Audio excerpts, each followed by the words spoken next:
the day. Joseph would love you to be a part of the conversation, looking at the stories making the headlines across the nation. You can let us know what your thoughts are. The WhatsApp number is 0809 4440981. You can also tweet at Smooth981. Catch the live stream on YouTube as well. Just search for Smooth981 on YouTube. Watch the live stream. You can even post a comment underneath. And don't forget to subscribe. Good morning, Joseph. Welcome. Good morning, Zibby. Lovely to Hope have you had a lively week. Yes, it's been very exciting. Very and exciting. Also exciting for Lagos and everybody, I guess so. Very exciting times. All right, so let's start off with Punch. The presidential candidate of the PDP, Mr. Atiku Abubakar, and the Labour Party's counterpart, Peter Obi, have refused to concede defeat in the presidential elections. And they say that they will do what it takes to recover their mandate in court. Now, the two candidates rebuffed the gesture of conciliation made by President-elect Bola Tinubu, who in his acceptance speech asked them to support him in the task of building the nation. They both held separate press conferences yesterday. Yeah. I mean, that was the hottest news yesterday. I mean, the two, besides the issuance of the certificate of return, which is a story surrounding the president-elect, I think this was one of the strongest stories that came out yesterday. The two gentlemen addressing press conferences, separate press conferences in Abuja yesterday to challenge the claim or the mandate that's been given to Bola Tinubu. But that is obvious. The undercurrent and the reason why this is happening is what I think we should address our minds to. They are predicating their claim to the mandate on the fact that the electoral body did not adhere to its own guidelines as laid out and repeatedly assured Nigerians that it will use to conduct the election. For example, there are video clips of the chairman of INEC coming out to tell us that rumors about not using beavers was fake news and that the commission had no intention of jettisoning its own plan to use beavers for the election, and that people they have a right and they are entitled to see the results of the election. In fact, they encourage people to actually stay and watch all the processes. And before the Senate, he actually re-emphasized the need for these beavers. The Senate didn't want this. If you remember, in the Electoral Act that was being amended, they didn't want this electronic thing in the act. But of course, INEC reinforced the need to have that and predicated their request on the fact that they need to make the election more transparent. And then all of a sudden, midway through the election, the commission abandons what it projected to be the fulcrum of the integrity of the election they were conducting. And that in itself raises red flags instantly. We're not talking about disruption of election, voter suppression, violence, and all of that. Now, the outcome of this election should give concern to every average Nigerian. One, for the first time, you had the highest number of voters registered, the highest number of persons collecting or who have in their possession the electoral voters card. And then in quite a number of places, also a higher number of turnouts, in fact. And then surprisingly, the results shows a dip in the number of votes cast. This presidency is coming on one of the lowest total votes ever cast in presidential election in Nigeria. So that in itself should be a concern. I've heard people say things like, oh, well, INEC has done its job, it's delivered and all that, it can go. But it goes beyond just that. I think there's reason for us to really interrogate what happened in the last election. And that's what I guess these two candidates want to do. They want to test the water. They want to see how strong what INEC has presented can stand before the courts. And it has great implications for us, a country. Where do we go from here? But of course, the amended Electoral Act ensures that all of this will be wound up before May 29. And that's the good thing about it. Yes, that's the positive thing. All right, interesting. The candidate for the Labour Party did say in his conference that he's been a beneficiary of judicial systems, and he listed a few times that he'd had to go through the courts to get the right mandate. So is he saying in some way that he's 100% confident of whatever outcome we as Nigerians see from these court cases? Yeah, it's obvious. If he's relying on the courts and he's relying on the courts to be able to get his mandate, the mandate he's claiming, then of course he should be prepared to accept what the outcome is, if it's positive or negative. But the important thing is that when parties join issues in court, then they are able to present the arguments to the court, and that's where it matters. Because I listened to Peter Obi speak yesterday. He kept saying, I am going to challenge the process. I am going to challenge the process. So it is important. That is very important, because you're going to lay that before the court to examine and interpret. Take, for example, 25% vote of the FCT. Does it matter? Is it important to because there are now two different interpretations of that clause in the Constitution. Two-thirds of 36, right? Is it plus FCT, or FCT is included in that 36 or 37? So that throws up the question of phrasing of a constitution. Drafters or legislative drafters it's important. I mean, we've been there before. Two-thirds of 19 in the other Second Republic and all that. Now, this time around, we are also having that issue where the court has to interpret what the drafters intended. So all of these issues are going to play out, because that's the fireworks that will go on, will be to address some of these issues, interpretations, and so on. And of course, what does it say? How strong is how significant is the guideline of INEC? Is it a part of the law? Is it like supplementary legislation in terms of its strength? So would the court look at it like that way and say INEC is bound? If it issues this guideline, it should comply with it. And if it fails to comply with it, what does it amount to? Does it amount to a violation, or it is discretionary for it to change the rules midway through the game? So those are the things that the court will examine and then eventually decide on. All right, well, let us know what your thoughts are. The WhatsApp number is 0809 444 0981. You can also tweet at smooth981 or post a comment underneath our live feed. We're streaming live on YouTube, so just search for smooth981 on YouTube.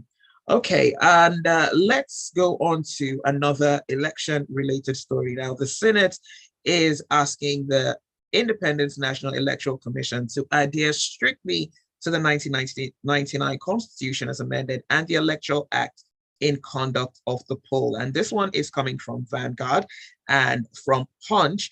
INEC has said that supplementary elections will be fixed after the governorship and state assembly elections. Yeah, I'll take the second part. It's just ancillary to the elections. Once elections have been conducted, and in some parts there are issues that have prevented the announcement of results, could be disruptions, or then of course supplementary elections are done in those areas to bring to conclusion that election, particularly for the National Assembly in this case, and the houses of assembly, because it's important that the similar situation may arise in the state elections. So that's why the date has to be fixed after the governorship and houses of assembly election.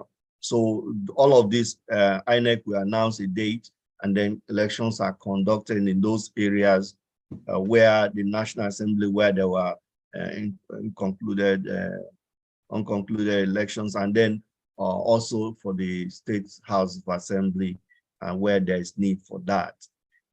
So it's normal. I mean, it's a normal process, and we'll wait for the date to be announced. But I don't think INEC needs to be told or reminded the importance of adhering to the rules of the game, because what has happened has terribly eroded the quality of the mandate that has been given to Asiwaju Ahmed Tinubu. What we've seen, I mean, is in recent times, this an announcement of a presidential result which did not elicit joy. And even in the camp of the victor, there is muted celebration. That speaks volumes. Nigerians went about their business as if nothing happened.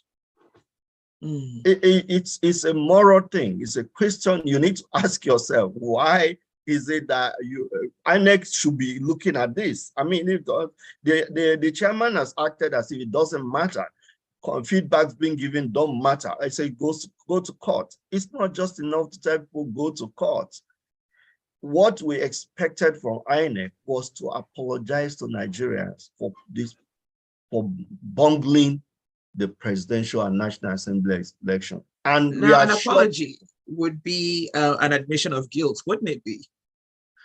That's what it's avoiding, but humility demands that you do so. When you are wrong, you should accept that you're wrong. It's glaring. We all saw it. It was a very poor performance.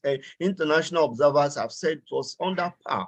Everybody sees it's under par. It's only the chairman who doesn't say it. He just says, okay, we had issues. It's not enough. You should tell Nigerians that, okay, we did badly now. We are going to do better.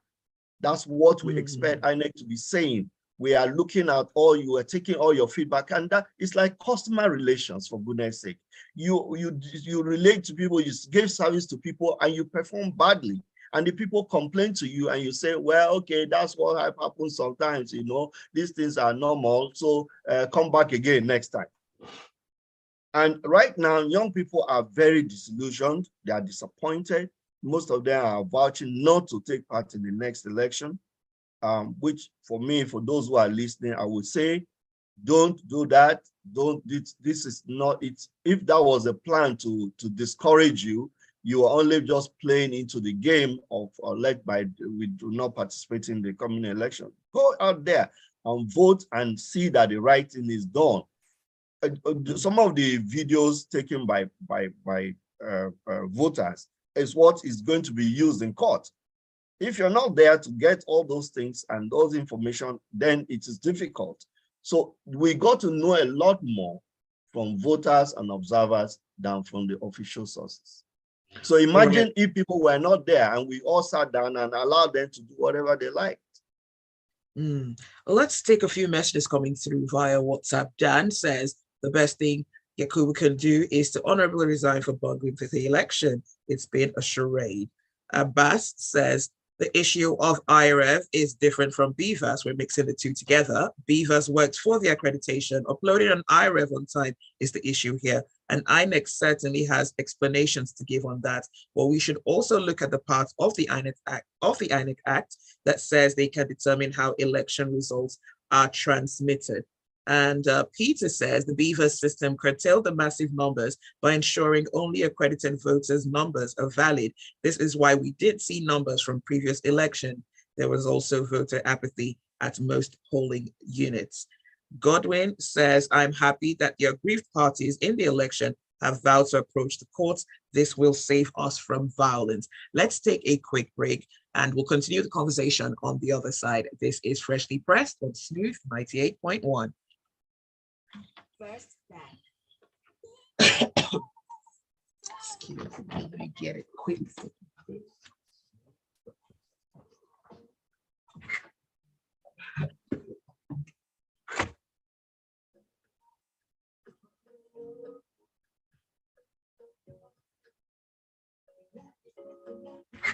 Please reduce that radio outside.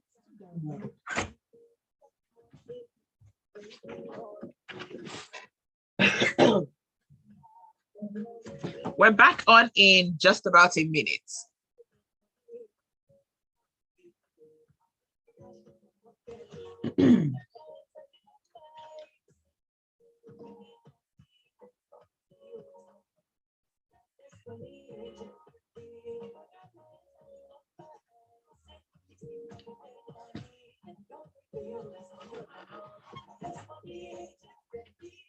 To register as a First Money agent, visit the First Bank branch closest to you. First Money, close and simple. You first. First Bank. 98.1.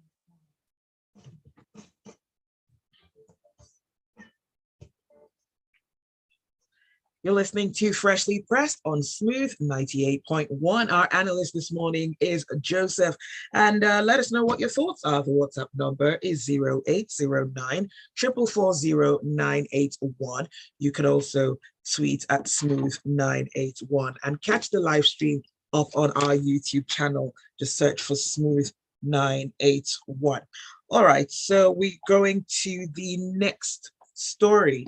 And this one is from, let's see, Daily Trust.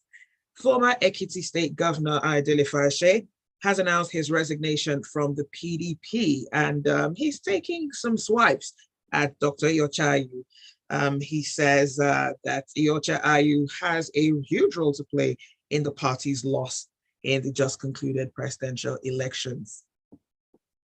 Well, we saw this coming. We saw this coming. The bickering and the division in the PDP obviously has huge cost for the candidate. First of all, the party jettisoned zoning, which was what they all agreed, and that was the genesis of some of the trouble that actually broke out. They have jettisoned zoning. Article insisted on, and some other members of the party, including some of the people who are now protesting, like the members of the G5, particularly Governor Nyesom Wike. He was against zoning. And so eventually, when it happened, they jettisoned it, then Atiku emerged, maybe because he thought he was going to win the ticket, and he didn't get it. Eventually, when he didn't get it, he turned around and then he said, oh, well, everything is going northward, and then they ganged up and against their candidate. So it's paid off now. I mean, they've seen the result of the division. It's not enough to blame IU, but it is a collective responsibility. And it's no point finger pointing and say, oh, you did it. All of them did it. You know, all of them brought the party to where it is because they did not come together and respect their own rules and the agreements they have made and so on. And at the end of the day, you will find out that there has been no flexibility in resolving issues in the PDP. And the result is what we've got today. They lost even some of the states where they ordinarily should have a stronghold. I mean, they lost 3 out of the, they lost 3 to APC and 2 to Labour Party. You know, even in FCT where they normally do have a strong play, they couldn't hold it. So it's internal democracy in the political party is very important. And the sooner our politicians understand that, the better for them. Otherwise, it's going to cost them a lot. Look at even APC to an extent, because APC itself is not exempt from all these whole challenges. The performance of the party has rubbed off in its performance. In fact, if you look at it, APC actually lost a lot in terms of a spread in the country. Yeah, and that gave room for Labour Party and other parties to come in to be able to have a slice of the action from them. So APC is losing Lagos. That should send a message that the Nigerians are not happy with the performance of the APC. Yeah, they've won the presidency, but beyond that, it is time for the political parties to now sit down and actually analyze the results that are coming out and understand the message that Nigerians are sending to them. All right, let's go on to this one coming from Vanguard. The President, Muhammadu Obari, apologized to Nigerians over the cash crunch caused by the Naira redesign policy. And he asked people of Kaduna State to vote for Senator Obasani, who's the gubernatorial candidate of the APC. To what extent do you think this Naira redesign policy affected the elections generally? Like I said, APC is paying a price. Nigerians are not happy with this political party. The government is an APC government, and it's not done well in many ways. There are positive things APC, the Buhari administration has achieved in terms of infrastructure here and there. But of course, firstly, the economy is very in a bad shape. And then this redesign policy actually angered a lot of people and frustrated people. So, and the president is aware that this is going to have a whiplash on their possible candidate in the next election on March 11th. So that's why he's appealing to people. He has to assuage the anger of people who feel very frustrated by this redesign policy. Yeah, so it has a significant statement to make in this whole election, because people were very, very, very, very, very badly impacted by that design.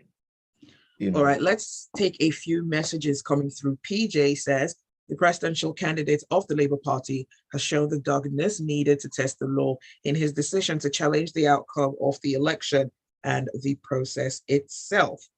Ajayi says, the first factor that determines a winner is to win the majority of votes cast, and secondly, the candidate must have 25% of votes cast in at least 25 states. Okay.